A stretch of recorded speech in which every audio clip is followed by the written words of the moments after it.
ഉറങ്ങുന്ന നേരം ഉണർത്താത്ത വീടാ, ഉടയാടയൊന്നും മുടക്കാത്ത കൂടാ, മെത്തയും കട്ടിലുമില്ലാത്തൊരു രാജാവിൻ വീടാ, മൊത്തത്തിൽ പൊട്ടിയ തോൽപാത്രമിൽ കഴിഞ്ഞൊരു കൂടാ, വിതുമ്പുന്ന നബിയോരെ തുളുമ്പുന്ന മിഴിനീരെ ഒപ്പിയെടുത്തൊരു ചുവരാണ് സ്വർഗ്ഗക്കൂട്, ഒപ്പിയെടുത്തൊരു ചുവരാണ് സ്വർഗ്ഗക്കൂട്.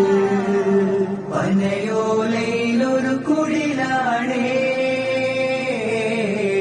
ഭവനങ്ങളിൽ അതുമിടിയാണേ, പടിവാതിൽ ചെറുതടിയാണേ, നബി തങ്ങളുടെ പൂങ്കുടിലാണേ.